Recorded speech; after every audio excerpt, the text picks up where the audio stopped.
Doctor Mohan Varghese, ഇന്നലെ രാത്രിയും ഇന്ന് പുലർച്ചെയുമായി നടന്ന ശക്തമായ ആക്രമണത്തിലാണ് ഹസൻ നസ്രള്ള കൊല്ലപ്പെട്ടതെന്നാണ് ഇസ്രയേൽ പ്രതിരോധ സേനയുടെ വിശദീകരണം. ഹിസ്ബുള്ള ഇക്കാര്യം സ്ഥിരീകരിച്ചിട്ടുണ്ട്. ബെയ്റൂട്ടിലെ ഹിസ്ബുള്ള ആസ്ഥാനം പൂർണ്ണമായും തകർത്തു. ഹിസ്ബുള്ളയുടെ വിവിധ മിസൈൽ യൂണിറ്റുകളുടെ 3 മേധാവികളും 2 ദിവസത്തിനിടെ കൊല്ലപ്പെട്ടു. സിറിയയിലെ ഹമസ് നേതാവിനെയും കൊല്ലപ്പെടുത്തിയതായി ഇസ്രയേൽ പ്രതിരോധ സേന അറിയിച്ചിട്ടുണ്ട്. നമുക്ക് നിലവിലുള്ള ഈ സാഹചര്യങ്ങൾ ഒന്ന് പരിശോധിക്കാം. ഡോക്ടർ മോഹൻ വർഗീസ്, കഴിഞ്ഞ 24 മണിക്കൂറിനുള്ളിൽ അതിശക്തമായ ഏറിയൽ ബോംബാർഡ്മെൻ്റാണ് ലെബനൻ തലസ്ഥാനമായ ബെയ്റൂട്ടിന് നേരെ ഉണ്ടായത്. 8 ഇടങ്ങളിൽ അതിഭീകരമായ സ്ഫോടനങ്ങൾ ഉണ്ടാകുകയും അതിൽ 6 ടാർഗറ്റുകളെങ്കിലും ഹിസ്ബുള്ളയുമായി ബന്ധമുള്ള ഹൈഡൗട്ടോ അല്ലെങ്കിൽ ആയുധപുരയോ അതുമല്ലെങ്കിൽ ഹിസ്ബുള്ളയുടെ തന്നെ ഹെഡ് ക്വാർട്ടേഴ്സോ ആയിരുന്നു. ഒരു വലിയ കെട്ടിട സമുച്ചയത്തിന് അടിയിൽ അണ്ടർഗ്രൗണ്ട് ബങ്കറിൽ സ്ഥിതി ചെയ്തു എന്ന് കരുതുന്ന ഈ ഹെഡ് ക്വാർട്ടേഴ്സ് അത് ആക്രമണ വിധേയമായപ്പോൾ സ്വാഭാവികമായി അതിനുള്ളിൽ തമ്പടിച്ചിരുന്ന ഹിസ്ബുള്ളയുടെ പോരാളികൾ കൊല്ലപ്പെട്ടിരിക്കാനുള്ള സാധ്യതയുണ്ട്. ആ ദിവസം ഒരു ആക്രമണം, കഴിഞ്ഞ ദിവസം ഹിസ്ബുള്ള ഒരാക്രമണം പ്രതീക്ഷിച്ചിരുന്നില്ല. ഇത്രയും ഭീകരമായ ഒരു ആക്രമണം പ്രതീക്ഷിച്ചിരുന്നില്ല എന്നതാണ് സത്യം. കാരണം ഇസ്രായേലി പ്രധാനമന്ത്രി ബെഞ്ചമിൻ നെതന്യാഹു ഐക്യരാഷ്ട്ര സംഘടനയുടെ ജനറൽ അസംബ്ലിയെ അഭിസംബോധന ചെയ്തുകൊണ്ട് സംസാരിച്ചതിന് ശേഷം മിനിറ്റുകൾക്കുള്ളിലാണ് ഈ ആക്രമണം നടക്കുന്നത്.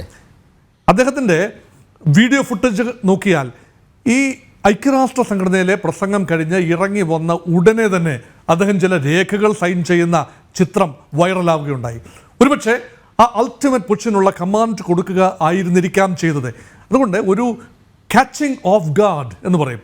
ഒട്ടും പ്രതീക്ഷിക്കാത്ത, നനച്ചിരിക്കാത്ത ഒരു സമയത്ത്, അത് മാത്രമല്ല അമേരിക്ക ഉൾപ്പെടെ ഇടപെട്ടുകൊണ്ട് ഒരു സമാധാനത്തിന് വേണ്ടി വെടിനിർത്തൽ കരാർ ഇങ്ങനെ പുഷ് ചെയ്തുകൊണ്ടിരിക്കുന്ന ഒരു സമയവുമാണ്. ജോ ബൈഡൻ്റെ പ്രസിഡൻഷിപ്പിൻ്റെ അവസാന ഘട്ടമാണ്. കമല ഹാരിസ് വൈസ് പ്രസിഡന്റ്, അവരുടെ 2 പേരുടെയും കിരീടത്തിലെ പൊൻതൂവലായി മാറും ഒരുപക്ഷെ സമാധാന കരാർ അല്ലെങ്കിൽ വെടിനിർത്തൽ കരാർ.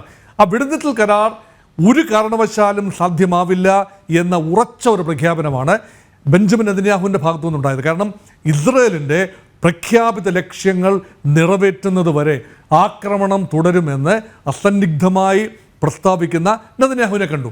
നെതന്യാഹുവിന് മുമ്പ് സെക്രട്ടറി, ഇപ്പം നമ്മൾ കണ്ട വീഡിയോ ഫുട്ടേജിൽ നെതന്യാഹുവിൻ്റെ ഐക്യരാഷ്ട്ര സ്പീച്ച് അല്ലേ, very powerful, very diplomatic, very emphatic speech.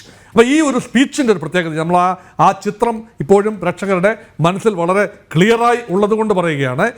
അതിനകത്ത് ഇസ്രായേൽ പ്രധാനമന്ത്രി ഊന്നി പറയുന്ന 2-3 കാര്യങ്ങളുണ്ട്. ഒന്ന്, ഇസ്രായേൽ സമാധാനം കാംക്ഷിക്കുന്നു, വി സീക്ക് പീസ് എന്നാണ് പറയുന്നത്. അത് മാത്രമല്ല, വി യേൺ ഫോർ പീസ്, അതായത് സമാധാനത്തിന് വേണ്ടി ഞങ്ങൾ അതീവ വളരെയധികം കാംക്ഷിക്കുന്നു. എന്നാൽ അൺആക്സെപ്റ്റബിളായ ഡാമേജുകൾ അതിർത്തി കടന്നു വരികയാണ് 2 കേന്ദ്രങ്ങളിൽ നിന്നും. പ്രധാനമായും ഹമാസിൻ്റെ ഭാഗത്തു നിന്ന് ഒക്ടോബർ 7-ന് വന്ന കിരാതമായ ആക്രമണം 1200-ലധികം ഇസ്രായേലി പൗരന്മാരെ കൊല ചെയ്യുകയും അതുമാത്രമല്ല 250ഓളം പേരെ ബന്ദികളായി, അതിൽ അമേരിക്കൻ പൗരന്മാരും മറ്റ് രാജ്യങ്ങളിലെ പൗരന്മാരുമുണ്ട്, കൂടുതൽ ഇസ്രായേലി പൗരന്മാരാണ് ഏറെയും. അവരുടെ ബന്ദികളുടെ മോചനം പൂർണ്ണമായി സാധ്യമാകുന്നതുവരെ ഇസ്രയേലിന് വിശ്രമമില്ല.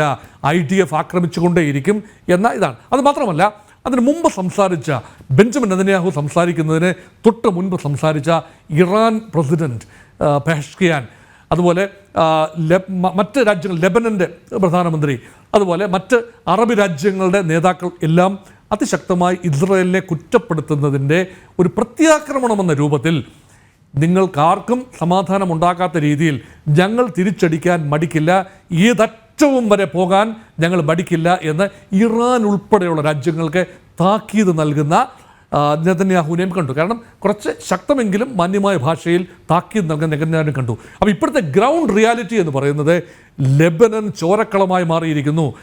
600-ലധികം പേരാണ് കഴിഞ്ഞ ഒരാഴ്ചക്കുള്ളിലെ ലെബനീസ് ആക്രമണത്തിൽ, ഇസ്രായേലിൻ്റെ ലെബനനിലേക്കുള്ള ആക്രമണത്തിൽ, ഹിസ്ബുള്ളയെ നേരിടാനുള്ള ആക്രമണത്തിൽ മരിച്ചത്. തെക്കൻ ലെബനൻ മാത്രമല്ല, ലെബനൻ അല്ല ശത്രു എന്ന് ആവർത്തിച്ചു പറയുന്നുണ്ട്. ലെബനനെ ശ്രീ അനിൽ, വ്യത്യസ്തമായി കാണുന്ന ഒരു നയമാണ് ഇസ്രായേലിന്. ലെബനൻ ജനത എന്ന് പറയുന്നത് ഒരു ബഹുല സമൂഹമാണ്, പ്ലൂറലിസ്റ്റ് കമ്മ്യൂണിറ്റിയാണ്. ഇന്ത്യൻ സമൂഹം പോലെ ഒരു പ്ലൂറലിസ്റ്റ് സമൂഹമാണ്. അവിടെ ക്രിസ്ത്യൻ വിഭാഗങ്ങളുണ്ട്, മാരിനൈറ്റ് ക്രിസ്ത്യൻസ് ഉണ്ട്, ഷിയ ഇസ്ലാം ഉണ്ട്. ഷിയ ഇസ്ലാം വിഭാഗമാണ് തീവ്ര വിഭാഗം, ഇറാൻ്റെ പിന്തുണയോടെ പ്രവർത്തിക്കുന്ന ഹിസ്ബുള്ള. അതുപോലെ തന്നെ സുന്നി വിഭാഗങ്ങളുണ്ട്, പല വിഭാഗങ്ങളുണ്ട്. അവിടുത്തെ ഭരണകൂടം തന്നെ ഒരു power sharing, Christian and Sunni Muslim തമ്മിലുള്ള പവർ ഷെയറിംഗ് ബേസ്ഡ് ആണ് അവിടുത്തെ ഭരണകൂടം. വളരെ ദുർബലമായ ഒരു ഭരണകൂടം. കേവലം 1/2 കോടിയിൽ പരം ആളുകൾ മാത്രമേ ലെബനീസ് പൗരന്മാരായിട്ടുള്ളൂ. അതിൻ്റെ തെക്കൻ പ്രദേശത്താണ് ഹിസ്ബുള്ള കേന്ദ്രീകരിച്ചിരിക്കുന്നത്. ആ ഹിസ്ബുള്ളയുടെ കേന്ദ്രീകരണം നടന്നിരിക്കുന്ന ഇടങ്ങളിൽ 80കളിൽ മുതൽ ആ ബിൽഡപ്പ് തുടരുകയാണ്. 85-ൽ രൂപീകരിക്കപ്പെട്ട ഹിസ്ബുള്ള അതുവരെ അവിടെ ഉണ്ടായിരുന്ന ബെയ്റൂട്ട് കേന്ദ്രമാക്കി പ്രവർത്തിച്ചിരുന്ന പാലസ്തീൻ ലിബറേഷൻ ഓർഗനൈസേഷൻ പിന്നീട് സമാധാന കരാറിനെ തുടർന്നുകൊണ്ട് പിന്നീട് അവിടുന്ന് പിൻവലിയുകയും യാസർ അറഫാത്ത് സമാധാനത്തിൻ്റെ മാർഗത്തിലേക്ക് വരികയൊക്കെ ചെയ്തപ്പോൾ പിന്നീട് അവശേഷിച്ച ഭീകര വിഭാഗം, ഇസ്രായേൽ വിരുദ്ധ വിഭാഗമാണ് ഹിസ്ബുള്ള. അത് നാൾക്ക് നാൾ ശക്തി പ്രാപിക്കുകയും ലെബനനിലെ ജനങ്ങൾക്ക് പോലും ഹിസ്ബുള്ള ഒരു ബാധ്യതയായി മാറുകയും ചെയ്യുന്നു. നമ്മൾ ഒരിക്കലും ഹിസ്ബുള്ളയെ ഹമാസുമായി താരതമ്യപ്പെടുത്താനാവില്ല. ഹമാസിൻ്റെ പോരാട്ടം, അവരുടേതെന്ന് കരുതുന്ന അവരുടെ പ്രദേശം മോചിപ്പിക്കുക, പാലസ്തീന് സ്വതന്ത്ര രാജ്യം സാധ്യമാവുക, ന്യായമായ കാര്യങ്ങളാണ്. അവരുടെ മാർഗങ്ങൾ ഒരുപക്ഷെ ഡിബേറ്റബിളാണ്, പക്ഷേ അവരുടെ ആവശ്യം ന്യായമാണ്. പലസ്തീൻ സ്വയംഭരണ മേഖല, പലസ്തീൻ എന്ന സ്വതന്ത്ര രാജ്യം, 2 നേഷൻ ഫോർമുല, ഇതെല്ലാം തീർച്ചയായും ന്യായമായ കാര്യങ്ങൾ തന്നെയാണ്. പക്ഷേ ഹിസ്ബുള്ളയെ സംബന്ധിച്ചിടത്തോളം അവരൊരു മിലീഷ്യയാണ്. ഇറാൻ്റെ പിന്തുണയോടുകൂടി ഇസ്രായേലിനെ വകവരുത്താനായി മാത്രം രൂപീകരിക്കപ്പെട്ട ഒരു മിലിഷ്യയാണ്. അതുമാത്രമല്ല, അവരൊരു ഭരണകൂടം കൂടിയാണ്. ഭരണകൂടത്തിൻ്റെ ഒരു കക്ഷിയാണ്, ഒരു രാഷ്ട്രീയ കക്ഷിയാണ്, സായുധ സംഘമാണ്, ട്രെയിൻഡ് ഗാർഡുകളാണ്. അതുമാത്രമല്ല, അതൊരു സാംസ്കാരിക സമിതിയായി കൂടി അറിയപ്പെടുന്ന ഒരു സമിതിയാണ്, ഒരു ബോഡിയാണ് ഹിസ്ബുള്ള. അപ്പോൾ ഹിസ്ബുള്ളയെ 1992 മുതൽ നയിക്കുന്ന ഹസൻ നസറുള്ള ഇപ്പോൾ ഇസ്രായേലി ആക്രമണത്തിൽ കൊല്ലപ്പെട്ടു എന്ന് ഇസ്രായേൽ പറഞ്ഞു. ഇന്ന് രാവിലെയാണ് ഇസ്രായേൽ എന്ന് പറയുന്നത്. അത് വൈകുന്നേരത്തോടെ ലെബനൻ്റെ ഭാഗത്തു നിന്ന് സ്ഥിരീകരണമുണ്ടായി, ഹിസ്ബുള്ളയുടെ ഭാഗത്തു നിന്നും സ്ഥിരീകരണമുണ്ടായിരിക്കുന്നു. ടോപ്പ് കമാൻഡർ, അതായത് അദ്ദേഹത്തിൻ്റെ റോളെന്ന് പറയുന്ന സെക്രട്ടറി ജനറലാണ്. ഹിസ്ബുള്ളയുടെ ടോപ്പ് ഗൺ എന്ന് പറയുന്നത് സെക്രട്ടറി ജനറലായ ഹസൻ നസറുള്ളയാണ്. അപ്പം ഈ ബുദ്ധി കേന്ദ്രം എന്ന നിലയിൽ ഹസൻ നസറുള്ള എലിമിനേറ്റ് ചെയ്യപ്പെടുമ്പോൾ ബാക്കിയാവുന്നത് ഈ ആരാണ് ഇനി കമാൻഡ് കൺട്രോൾ കമ്മ്യൂണിക്കേഷൻ നെറ്റ്വർക്ക് നയിക്കുക? ആദ്യം തന്നെ കഴിഞ്ഞ 6 ദിവസത്തിന് മുമ്പ് പേജർ ആക്രമണത്തിലൂടെ അവരുടെ ഈ നെറ്റ്വർക്ക് സംവിധാനങ്ങളെ ആകെ അവതാളത്തിലാക്കി. അതിനുശേഷമാണ് വോക്കി ടോക്കികൾ പൊട്ടിത്തെറിക്കുന്നത്, സോളാർ പാനലുകൾ പൊട്ടിത്തെറിക്കുന്നു. അങ്ങനെ ഉണ്ടായ ഒരു വലിയ കൺഫ്യൂഷൻ അത് മുതലെടുത്തുകൊണ്ട് ഇസ്രായേലിൻ്റെ ഭാഗത്ത് നിന്ന് അതിശക്തമായ വ്യോമ ആക്രമണമാണ്, മിസൈൽ ആക്രമണവും പ്ലെയിൻ വഴിയുള്ള യുദ്ധവിമാനങ്ങളിലൂടെയുള്ള ആക്രമണവും, ഇത് രണ്ടുമായപ്പോൾ ഈ ലെബനനെ സംബന്ധിച്ചിടത്തോളം തീക്കളവും കുരുതിക്കളവുമായി മാറുന്ന കാഴ്ചയാണ്. അതുകൊണ്ട് ലക്ഷ്യം നേടിക്കഴിഞ്ഞതിന് ശേഷം മാത്രം കരാർ എന്ന നിലപാടിൽ നിൽക്കുകയാണ് ബെഞ്ചമിൻ നെതന്യാഹു. അവരുടെ ലക്ഷ്യം 2ആണ്. 1 ഹമാസിനെ ഫിനിഷ് ചെയ്യുക, അത് ഏതാണ്ട് ലക്ഷ്യത്തോട് അടുത്ത് കഴിഞ്ഞു.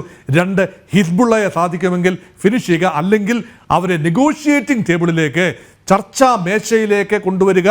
സന്ധി സംഭാഷണം അവർ ദുർബലമായി നിൽക്കുമ്പോൾ മാത്രമേ ഇസ്രായേൽ ആഗ്രഹിക്കുന്ന ഇസ്രായേലിൻ്റെ ടേംസിൽ സംഭാഷണം നടത്താനും കരാർ ഒപ്പിടാനും സാധിക്കൂ. ഇസ്രായേലിന് വേണ്ടത് അവിടുന്ന് പലായനം ചെയ്ത, വടക്കൻ ഇസ്രായേലിൽ നിന്നും തെക്കോട്ട് പലായനം ചെയ്ത 60,000-ൽ പരം ജൂത കുടുംബങ്ങളെ തിരിച്ച് അവിടെ അധിവസിപ്പിക്കുക. അതിന് ഹമാസിൻ്റെയും ഹിസ്ബുള്ളയുടെയും വേരുകൾ അറുത്തെങ്കിലേ പറ്റൂ. അതുകൊണ്ടാണ് ഇസ്രായേൽ വാണ്ട്സ് പീസ് എന്ന് നെതന്യാഹു അടിവരയിട്ട് പറയുന്നത്.